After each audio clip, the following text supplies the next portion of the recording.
Hello from Casa de Boudoir. It's the M.E Goddess here. It's Saturday, Saturday, and I am lying in my super comfy bed and listening to the Littlies. They're doing Lego and singing along to their they've got some music playing, and it's just lovely. Of course, it's the sadness of not being able to be directly involved with that sits right alongside the joy that I feel in hearing them in their play. It's really lovely. The week's been a bit rough for me with a UTI, and we think it might have been like a bladder stone passing. So I've had antibiotics for that. It seems to have come right. What I'm struggling with at the moment is I've noticed that on TV, I can't, the voices and what they're saying are all very scrambled, and my brain can't make sense of what's been said. For example, we're watching an episode of Black Sails last night, and I couldn't comprehend at all what was being said. It's like my brain completely scrambled it and didn't have the codex to crack the code. I'm losing more of my words.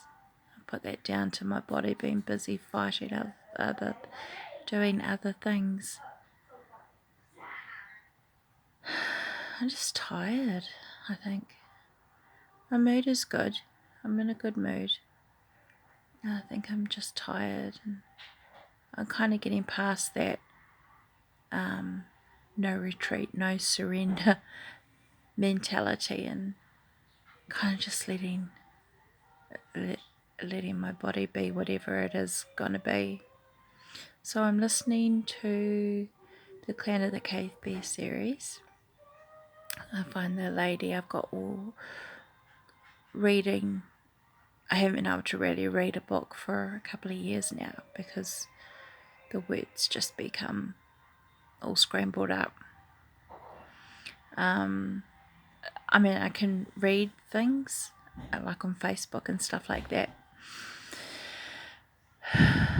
but reading a book, I can't remember one sentence to the next. So it's just like my mind has this delete button is permanently stuck on random. But it's okay. We just add it to the many charms that M.E has given me.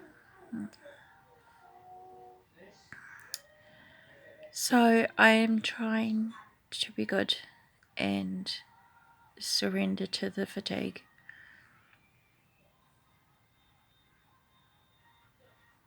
This has been the hardest lesson, I think, for me to learn.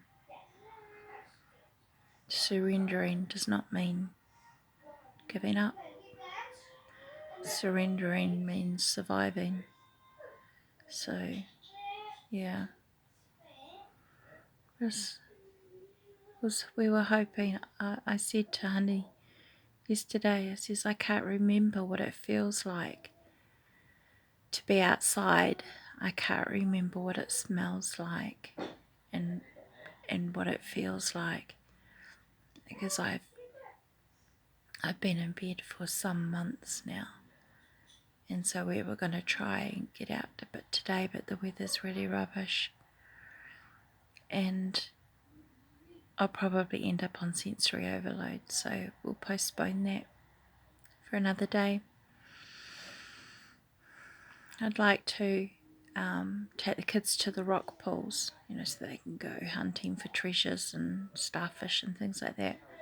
I mean, I know that I won't be able to go down to the rock pools, that I'll have to probably sit in the car. But just to see them have that experience is what's important now. And I'm talking with Honey, I'm kind of realising, I'm trying to teach him how to French braid Isabella's hair. And I've got this mental list that I'm working through to make sure. I feel like this is kind of a handover period because I know my body's only going to deteriorate. And so I've got this mental list of things that I really want him to know how to do and how to respond and things like that. I'm working on the Portable Mother, which is a scrapbook full of all my best advice and recipes and just all the mum stuff, what to do when you get your period, relationships and all of those sorts of things, and everything, cover everything, even sunlight soap, things you can do with sunlight soap. First thing you should pack for a zombie apocalypse. So I'm trying to cover everything. But just over the last month or so, I've felt that my job is to hand over to Honey all the mum stuff that he wouldn't know, ready for the time when either, because I've passed on or I'm too sick, that I can't give that to our children. And being his being made redundant and being my full-time carer and living on a benefit has been a gift, because it's given us the opportunity to make some really big decisions around what we want for our family for the future and what's important. And what is important is experiences and love and security and all the things that money can't buy. Money's for mortgage and food. We don't need money for the rest of it. And it's sort of trying to make sure that I'm passing on the things that I really, really, really want for my babies. I really want them to play an instrument, because music is so important for soul and heart and communication and all of those things. And I really want them to play an instrument, especially like a guitar or something. You can just, I want them to have a chance of being the cool kids at school who can, grab a ukulele and be the life of the party, or not. Be the silent, sort of quiet, reserved type who sits by the bonfire playing the ukulele. I just know that music is so important. So I'm keeping working on the Portable Mother when I can. We've covered off puberty so far. Kind of puberty, marriage, relationships, it's all there. Any four of them can turn to it at any time. If I'm not there to give them my advice or my support firsthand, there's a fairly reasonable facsimile of what I would have said. Yeah, so it's just such a significant feeling like say, not surrendering to this disease. I'm not giving up, but surrendering so that my family is ready